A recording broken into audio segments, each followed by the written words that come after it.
of Kenya. In fact, I want to remind President William Ruto that his utterances actually border on misconduct, which is a ground for impeachment of the President of Kenya. We want a president that will unite this country, a president that respects the Constitution, and a president that respects alternative opinion, so that we can have a strong country. Thank you very much. Just two comments from me before we invite the questions. I also want to join in by saying the president must be called to order. And quite rightly, as stated by Senator Godfrey Ossosi, the grounds of impeachment normally include gross violation of the law and violation of the Constitution. The Constitution on leadership and integrity requires that state officers, which include the president, must conduct themselves in a manner that brings honor to the nation and dignity to the office that state officer occupies. In the articles that relate to the freedom of expression, our Constitution frowns on acts of hate speech, and a lot of what the president talked about, the verbal diarrhea on his part, I think can be described as hate speech. And the Constitution also frowns on incitement and vilification of others.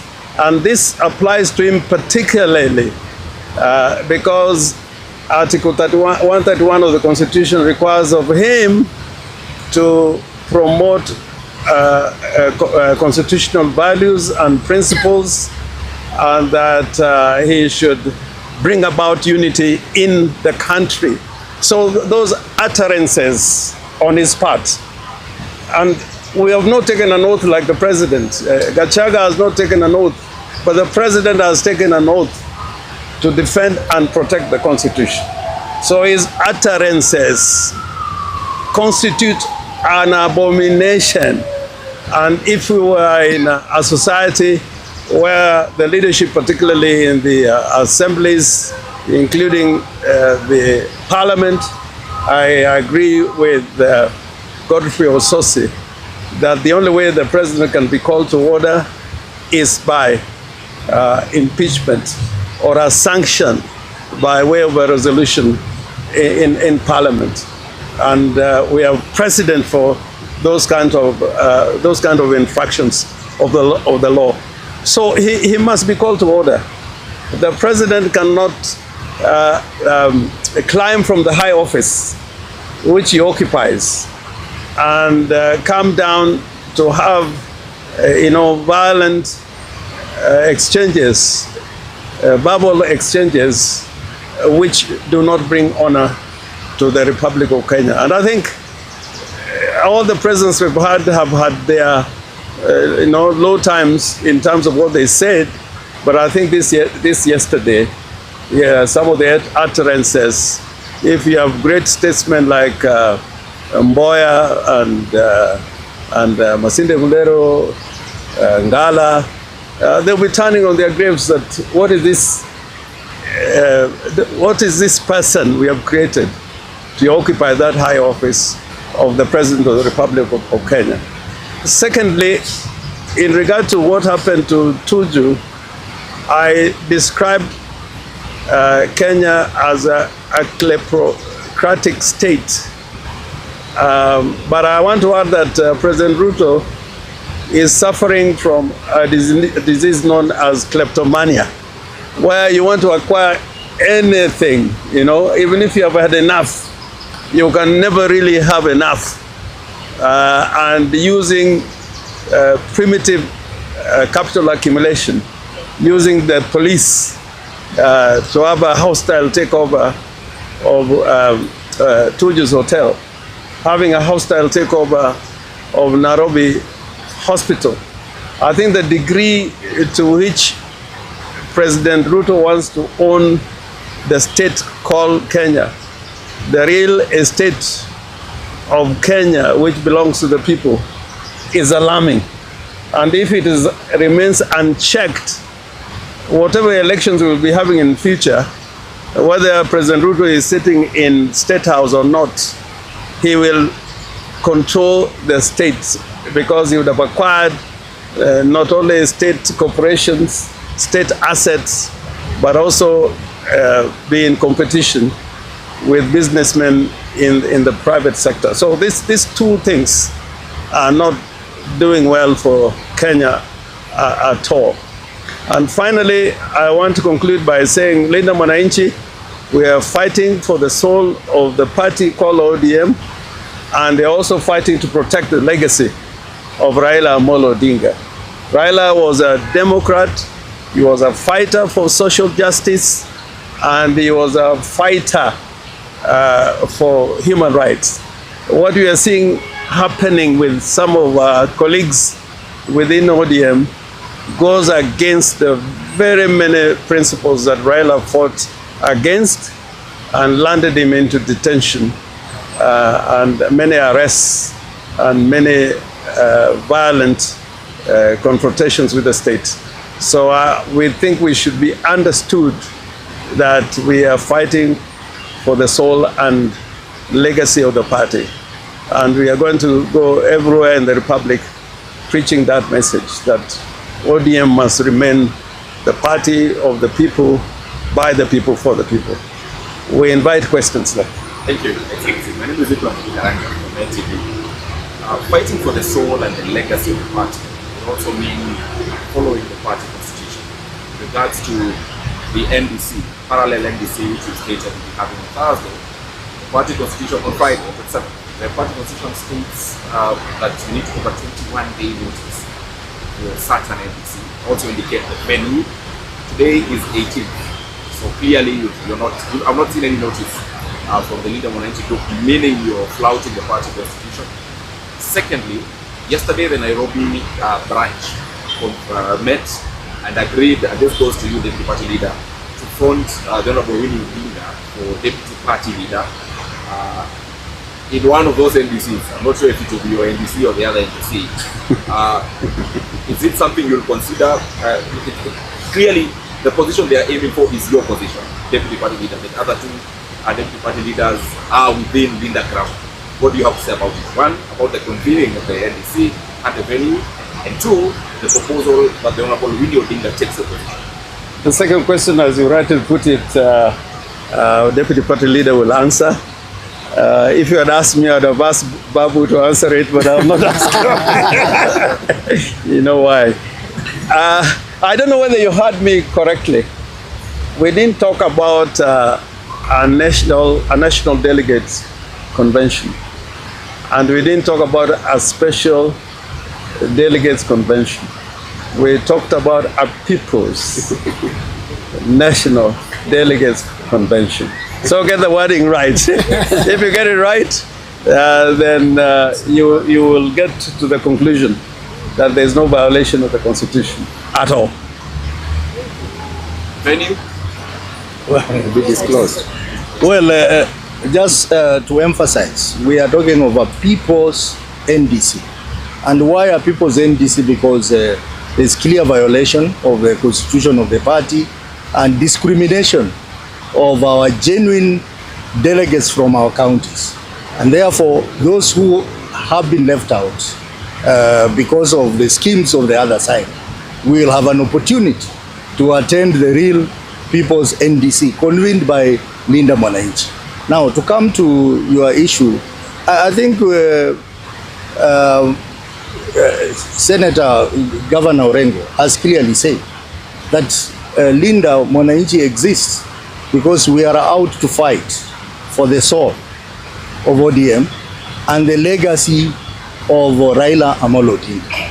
Clearly, you see that there is an attempt to take away the ODM ideology, the ODM spirit fighting for the people of Kenya. And the ODM we know, and we have always known, is not the ODM that we are seeing. What we are seeing is the ODM, which is an extension of UDA. You have seen the rallies that President William Ruto has been addressing in Western Kenya. Western Kenya happens to be an ODM stronghold, but MPs are now being pushed to join UDA, ODM MPs. Rallies in Western are largely branded as UDA rallies. That tells you that the ODM that we know is not the ODM that the group from Linda Ground is telling us. So we are saying that we will move on as Linda Mwananchi because we are fighting a right cause. And as for my position, for me, I really don't care. And I don't think I'm going to attend that NDC convened by the Linda Ground group because it is against the constitution of the party. It has not been convened by the Secretary General. It is we have not completed our grassroots elections.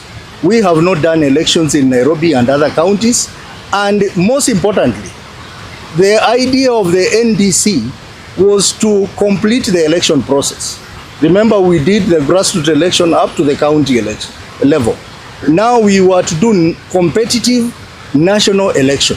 But if you look at the notice of the Linda Ground group, is that they want to do an NDC where they are going to confirm a list of officials. That is not the direction that progressive forces in ODM want. So I do not want to be part of it. I would have been wanted to be part of it if there was going to be a contest and I was willing to participate in that election to defend my position as a deputy party leader. But I do not want to appear before ODM supporters just to be confirmed that Godfrey Osozi is the deputy party leader when other people have been denied an opportunity to compete with me. So for that reason, I am joining those who are saying we are not body. We are not body. For the issue of Winnie, I think Winnie has a democratic right to decide for herself whether she wants to be party leader or a deputy party leader. Let us give her the space to do that. But I just want to, as a caution, to tell her that I think she needs to tread very carefully because I think those from Linda Ground would want to use her to justify what they are going to do on 27 to confirm people without a competition. And I don't think that Winnie needs that because he can easily win any seat if she contests. So I think there is a sinister motive. But we are not focused on that as Linda group, Linda Mwananchi group, because our focus is to fight for the soul of ODM and the protection of legacy of Baba Raila Amolo Odinga. I think on the issue of Winnie, now that comrade says that I need to say something, I'll answer Winnie's issue with a story that is told about a turtle that had a kingdom. So there's a person who went close to a pond where the turtle was the king or the queen. So the person told the turtle that, do you believe that there is a bigger kingdom than the pond that you are at? And the turtle said that this kingdom is the biggest. There is no any other kingdom. And if you show me another kingdom, I will give you my kingdom. Then the person led the turtle into an ocean. So initially when the turtle was swimming, it was knocking the walls of the pond because the pond was small. Then when the turtle was put inside the ocean, it started swimming and couldn't reach the end of the ocean as it was doing to the pond. Then the turtle said that indeed there is a bigger and a better kingdom than where I was. So I would like to tell Winnie that she's bigger than the pond where she's going. She should join the ocean, and this is where the ocean is. Thank you. And I think to be fair to Winnie, if you listen to what she has said since her great late father died, you will know where her soul is. Watch her every utterance. So me, I don't really care where her body is, but I very much care where her soul is. And I think her soul is together with the soul of the father and with Linda Mwananchi. Asante. Perhaps a question on the insults by the president. You put it that our country is not an elite society, where while an impeachment may have been an option, it's not viable right now. What then would your message be to Kenyans as we get closer to the next president? But the message is that we have a president who is unfit to be in office. Not in 2027. He is unfit to be in office now. And if he has the constitutional means for his removal, the job should be done now, not in 2027. And this is a call to action for all Kenyans to do everything possible to ensure that we don't have a rogue president and that we don't have a bandit government, and that will be decided at the ballot. But if the Kenyans choose, it can also be done by other justifiable means, which, if you have read the law well and jurisprudence well, when there is an injustice and terror, you cannot wait for the ballot. And the law also says if you are attacked in your house, you defend yourself before you go to see a policeman. So this time, we are warning Kenyans that the time to deal with that rogue presidency is not 2027, it's actually now. Excellency, are you calling for the overthrowing of President William Ruto because you're saying other justifiable means? The Constitution is about getting the president out of office through an election or through an impeachment. An impeachment here is not viable. So, I said the election is in 2027. You're saying you don't have you're talking about an overthrow. I'm saying he should be removed through justifiable means. And that has happened in many places. And I don't need to tell you that story. And Gen Zs know that story better than I do. Thank you. Asanteni sana. Ama kuna swali ingine?